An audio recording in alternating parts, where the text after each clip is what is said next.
Hello YouTube, I'm Daniel Galuli, and this is my tutorial on tweening in Flash CS3. And in it I'm going to just go over the basic differences between a shape tween and a motion tween. Okay, so let's start off. Let's say that you want to make a basic shape. So I'm just going to select the oval tool. You can do that by pressing O or by selecting the oval tool on this side toolbar, and you just drag it across and it makes an oval. So we have our basic shape, and now let's say that we want this shape to go from here to over here. We want to just kind of gradually slide over there.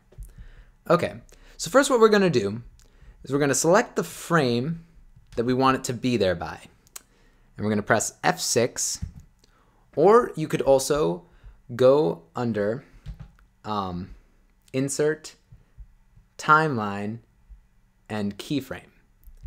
But anyways, so we're inserting a new keyframe, and in this new keyframe, we're going to have it go over here. We're just going to drag it over there, and there. So now we have it in this frame, it's here, this frame, it's there. Now, obviously, there's no movement between those two frames. So what we're going to do is we're going to select a random frame, any frame, it doesn't matter where, in that frame between these two keyframes, and we're going to go under this thing that says tween. We're going to go down under here, and we're going to choose shape tween. Now, as you can see, if you go between those two, it gradually moves from one area of the screen to the other. And if you just press play, or you can do enter, as you can see, it moves across the stage, and it's great. Now, one of the cool things about shape tweens is that you can also make it change color. So let's say we have this, go under here on the paint bucket tool, maybe we want it to turn green. And then we can see that it gradually shifts its color.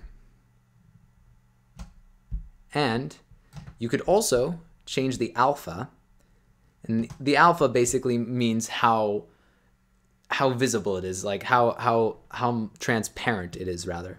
So if I put it down to 0, now if you select outside there, you see there's nothing, but if you go from there to there, you can see it slowly disappears. So that's a fun trick.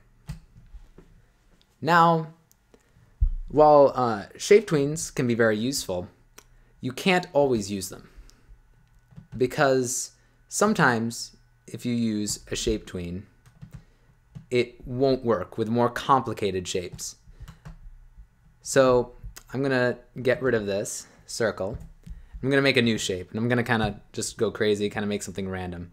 It's gonna be all over the place, kind of just zigzaggies and all sorts of little things here and there.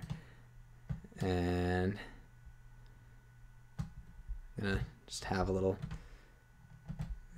few dots in here and there.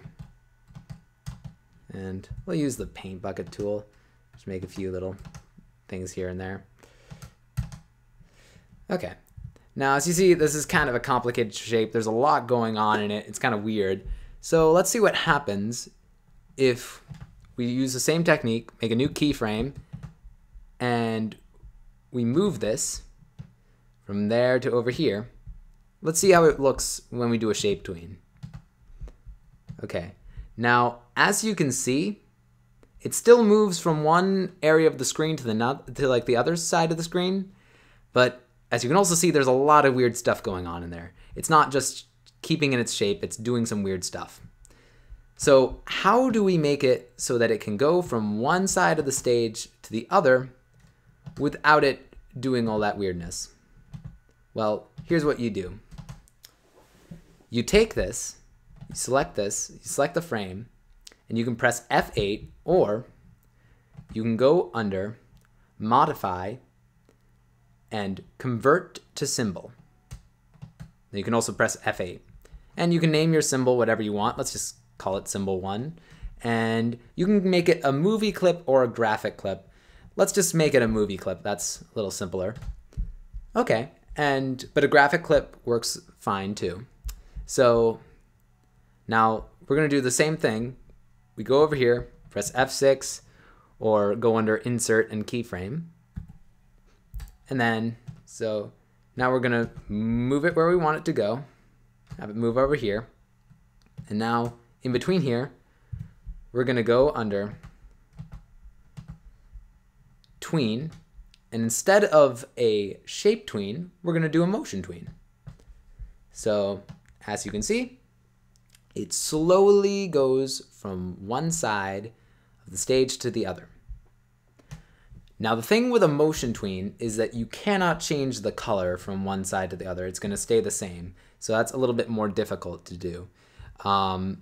But you can, you could do a tint or something, but you can change the alpha still. You can make it go from one, you can make it, so how you do that is you go under, so you'd press that and you'd press Q or whatever, and then you go under this thing, color, and you go under alpha, and you set it to 0, and then it'll do that same disappearing effect. So anyways, those are the tweening basics. So the basic thing is that when you're dealing with shapes, like an oval or a circle or whatever, that are just a simple shape, you can use a shape tween. But if you're dealing with movie clips, or if you're dealing with a more complicated shape that you have to change into a movie clip for it to work with the tweening, then you want to use a motion tween. Thank you so much for watching, and I hope that it was helpful. Please leave some comments telling me about your own experiences with using Flash, and maybe possibly some of your own techniques in tweening. And yeah.